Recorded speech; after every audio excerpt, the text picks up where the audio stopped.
You asked about Dante Spears? Yeah. How the hell did you run into this motherfucker? Want my advice? I mean, that's why I called you. Watch your ass.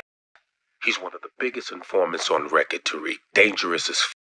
So well protected, the feds sent him out of the country to protect his.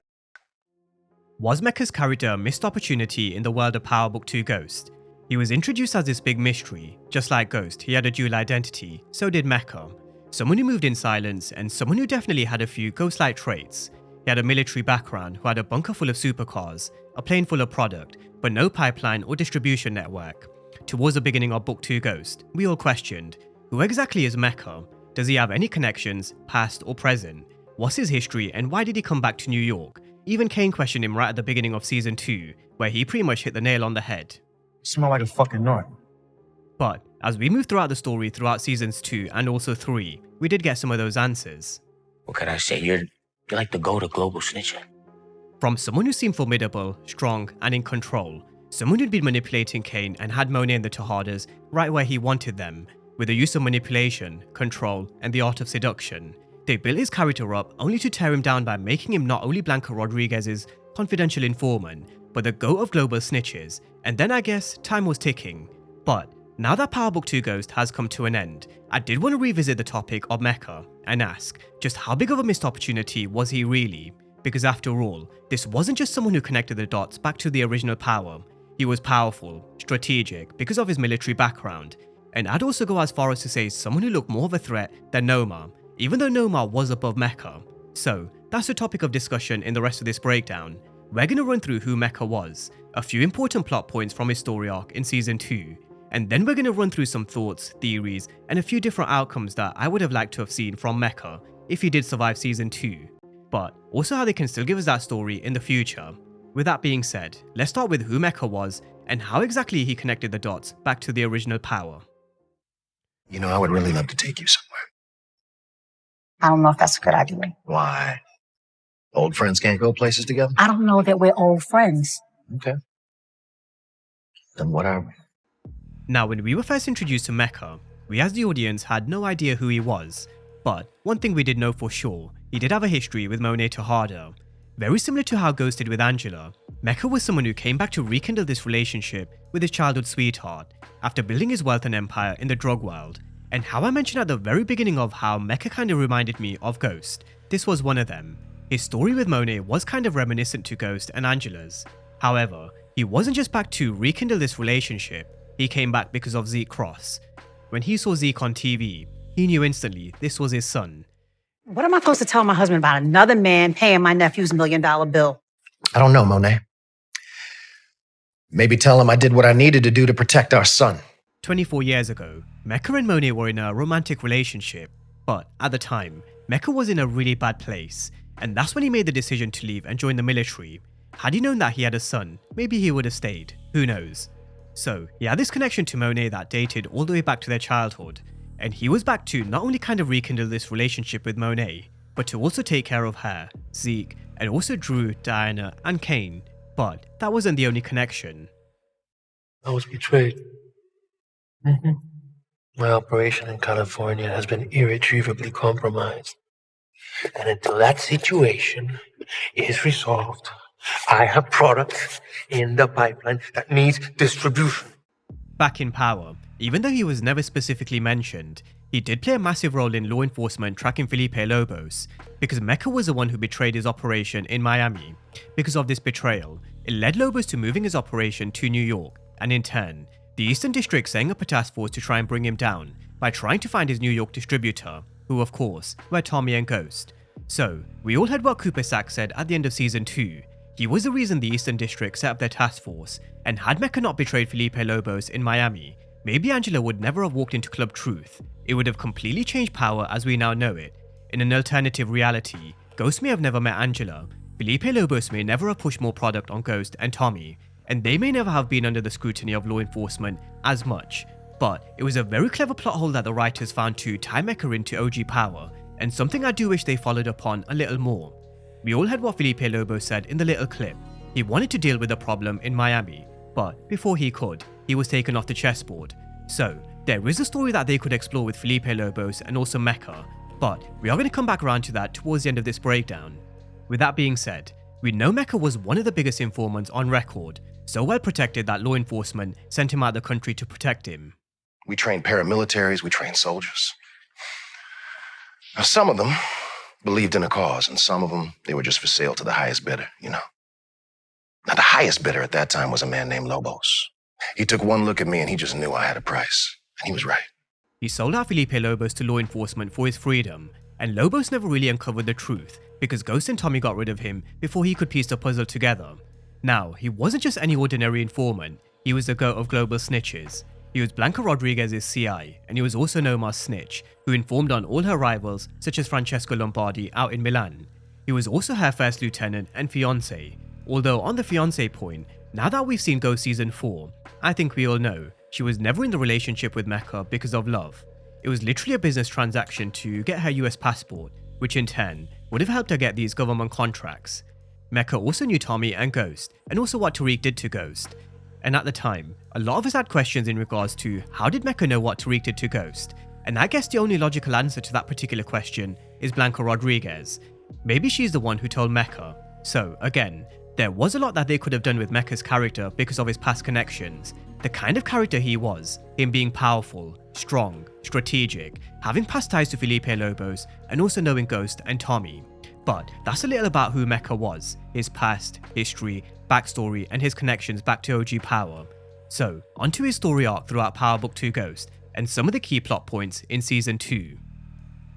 Mecca's story in Book 2 Ghost largely revolved around the Tejadas because of what we went through before in terms of his backstory. He was introduced to Kane through Lil Guap, because he used to hit licks back in the day with Lil Guap's father, someone who took a bullet for Lorenzo. So, that made Kane question, if he knew Big Guap, he should have heard about Lorenzo, and of course he did. He knew exactly who Lorenzo was. Like I mentioned before, this was someone with a military background, someone who was strategic, and someone who would have done his homework before coming back to New York. So, he knew exactly who Kane was, which is one of the reasons why he worked so closely with Kane throughout Season 2. He kept him close, mentored him, struck fear into him, and also manipulated him into finding out certain details about the Tejadas by always asking the right questions, and basically using him as the inside man. If anyone did get close to uncovering the truth, or spoke about Mecca's past, then he had no issues in shutting that shit down pretty much straight away, to even getting rid of some of his closest allies. A few power moves to not only show what happens if you speak out of line, or go behind Mecca's back, but to keep that level of control and manipulation over Kane Tejada.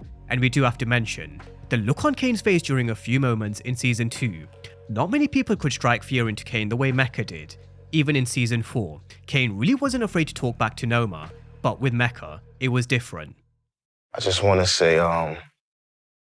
goodbye, and for you to tell Drew and Diana, okay? Mecca was strong, powerful, manipulative, and even at one point, had Kane thinking it was all over for him. He made that phone call to Monet which kind of seemed like his final goodbyes.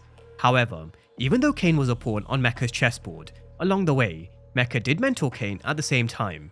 During a character breakdown of Kane's character in one of my previous breakdowns, some of you will remember, I mentioned Lorenzo was gone for a large portion of Kane, Drew, and Diana's childhood. So, he wasn't there to mentor Kane like Mecca did during a few moments in Season 2. He taught him how to get control over someone like Tariq. It was by getting close to and manipulating Brayden, just like Mecca was doing with Kane. He taught him how to be always prepared for war, because if you have to stop to prepare, you've already lost. And in Season 3, we saw him put that into practice. Just like we saw Mecca in the gym in the morning, we saw Kane in the gym in Season 4. Very similar to Mecca's move in terms of making Monet and Zeke lean and trust him over Lorenzo by faking the shootout at the basketball courts. Kane and Tariq did something very similar, which made Anya trust Tariq. And just like Mecca used to appear out of nowhere like a ninja, again, that's exactly what Kane did at the hangar towards the end with Noma, appearing and disappearing just like a ghost. Mecca had a huge impact on Kane's evolution, which definitely can't be overlooked, and I just want you to keep Mecca's mentoring in the back of your minds, because we are going to come back around to that point in just a moment. But in terms of Mecca's character in Season 2, his overall downfall was always going to be at the hands of Monet Tejada, because you could clearly tell Monet was his biggest weakness, and Mecca was also kind of a weakness for Monet during the early parts of Season 2. The Monet that we'd been accustomed to seeing was someone who always wanted to be in control, someone who was independent, someone who never wanted to rely on others. But when Mecca came into the picture, we all saw how that changed. Mecca was offering her something different, a way out of the game, help with Zeke in terms of paying his legal costs. He was even happy to set up trust funds for Drew, Diana, and Kane, which is something Monet never had before.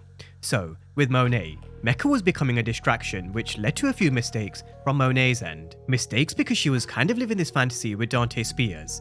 Again, very similar to Ghost and Angela. However, she was also the only one who could get close enough to him and the only person who he would drop his guard around, and that's exactly what happened. After he was exposed in terms of being a snitch, after his dual identity was revealed in terms of him being Mecca, and when she knew it was Mecca or her family, she was always going to make the decision to get rid of Mecca, and so there went Mecca. His downfall was love. Now moving forward, because of the death of Mecca, it was always going to come with its consequences because of who he was working for, and who he was connected to. This is when we saw Noma being introduced into the picture, and in season 3, Noma only featured in 3 episodes, episodes 1, 5 and 10. She showed she was ruthless when she needed to be, and also that she had to distance herself from, I guess, these kind of mid-level drug dealers. She let Obi take care of her operation in New York, and she kinda took a backseat and only got involved when she needed to. However, in season 4, I think this is when we began to realize, even though Noma was a level above Mecca, even though she was in essence his boss, she didn't quite strike the same fear or have the same level of manipulation and control like Mecca had throughout season 2. Like I said before, Kane was never afraid to kind of stick it to Noma, but with Mecca, you could tell, Kane knew this was someone who was bigger than him, someone who was stronger than him, and that's why I think, even though Noma was the one who was running this international drug network, would they have actually been better off by keeping Mecca around rather than Noma? I genuinely do think so. Mecca was someone who brought the energy like OG power. He was smart, cunning, strategic, strong. He was the best villain and the most powerful villain that we'd seen in Book 2 Ghost up until we met Detective Carter. I do think with Detective Carter, he had a bit more because he was a leader of his own task force, the level of power that he had with the law, how he had Tariq and the Tejadas wrapped right around his finger, how he was kind of not exactly right in the head. But up until Detective Carter, Mecca really was Power Book 2 Ghost's big bad, and I do wish they kind of utilized his character a little more. For example, I would have loved to have seen a scenario where Mecca would have just left New York and been left alive in the world of Ghost. I think Daniel Sunjata, who played Mecca, did say something similar. He did pitch for the writers to keep him alive where he would just leave, but the writers had it set in stone. Monet had to be the one to get rid of Mecca. However, if he was out in the wind somewhere after taking a bullet or two, just hiding somewhere not knowing where he is, who he is with, or when he's going to return, I do think it would have made for a great plot twist to bring him back into the story at some point in the future, just like they did with Unique. He was pretty much beaten to death by his brother and left for dead, but we also had to change that particular story. If Mecca did kind of just disappear, us Power fans would have been waiting for a potential return, either in Book 2 Ghost or the next Power show. I mean, it really would have been great to see an interaction between Tommy and Mecca. Two powerful characters coming face to face who had a history dating all the way back to Power, unbeknown to Tommy of course, which is something we thought we would see between Lorenzo and Mecca. Now something else I would have also have liked to have seen is Mecca mentoring Tariq. You see, I know a lot about you, man. I know about your uncle, Tommy. I know about your dad, Ghost. Shit. I even know what you did to that motherfucker. Now what if Mecca mentored Tariq? Because we all know the impact he had on someone like Kane. A lot of what we saw from Kane post season 2 was from Mecca, and when it comes to mentors that we've seen in the world of Power, they're all different. Tariq previously had Kanan, and also through hallucinations. I'd also even say Dre. Ghost refused to teach him the game, but you can definitely see he's got a lot of his father's traits. And with Tommy, that's one I'd definitely love to see in the future, which I have touched on before. I do think he could definitely learn a thing or two from Tommy. There's also been the everlong presence of Tasha, but I would have loved to have seen what Tariq could have learned and picked up from someone like Mecca, who was military trained, powerful, and strong. We all know the one thing Tariq lacks is this physical presence, which some actually may believe Tariq doesn't actually need. He's all brains. He's the man who comes up with the strategic plans, who doesn't necessarily have to get involved in hand-to-hand combat. But I disagree. If you took away this gun from Tariq, how powerful is he? What if Davis McLean didn't walk into his office when he did towards the end of season 3? Because Kane would have definitely mopped the floor with Tariq. What if the chef didn't put a stop to Nuff beating him outside Mecca's penthouse in season 2? I mean, Tariq running across campus from Kane at the beginning of season 4 was definitely comical, because this is someone who said he had bullets for each of the Tejadas. This is someone who said that he needs to turn into the apex predator. But what we saw from him at the beginning of season 4, that definitely wasn't apex predator behavior. He was probably more of a apex predator, if we're going to be totally honest, bedding Effie, Diana, Lauren, and also Anya in season 4. And even though he did become the biggest drug dealer in New York, Can we really say he's the apex predator? I don't think so. But if you had someone like Mecca who had potentially mentored him and taught him a few things, I think we would have seen a real different Tariq, a more powerful Tariq, an even more strategic Tariq. And who better to learn from someone who had ghost-like traits? Even though Tariq did become the so-called biggest drug dealer in New York, what if he did get into a physical altercation with someone for whatever reason? Because when you're at the top of the food chain, there's always going to be someone who's after your position. So, I genuinely wouldn't have minded seeing Mecca survive, mentoring Tariq, or like I said before, even flee New York, and him being in an unknown location for him to reappear and shake things up in the world of Ghost or the next Power show. With that being said, I still feel like they can give us a bit more on Mecca. Some of you may remember how I touched on how other shows and universes have created a series where they give characters from their OG series, one episode each, to give their backstory, where they basically dive deeper in terms of who the character is, who they were before we met them on that particular show, and I really wouldn't mind seeing one on Mecca. I don't think the character of Mecca requires a spin-off, but I certainly wouldn't mind seeing an episode or two, just to tie up some loose ends with his character and give us more to his backstory. Give us more to his working relationship with Filipe Lobos, his operation in Miami, a flashback to a moment or two when he was in the military, something that he learned or something that he had to go through while he was in the military, which shaped the character that we saw on Ghost, his past connections, and how he turned into a federal informant for Blanca Rodriguez, him learning about Ghost and Tommy or a completely unknown story during a specific moment from his past, to basically help us understand Mecca a little more. I genuinely wouldn't mind seeing an episode or two on Mecca, an episode on Filipe Lobos, an episode on Milan, or even Julio.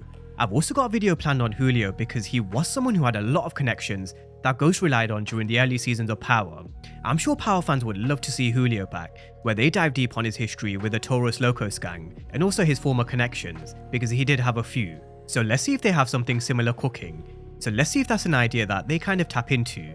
With that being said, that's a breakdown on the missed opportunity with Mecca, a video that I've been wanting to do for a very long time. And with the end of Ghost and the lack of control that we saw from Noma in Season 4, I think this was the perfect time to kind of just revisit this subject surrounding Mecca's character. But let me know your thoughts down below in the comment section. Do you guys agree that Mecca was a missed opportunity now that we've seen Season 4?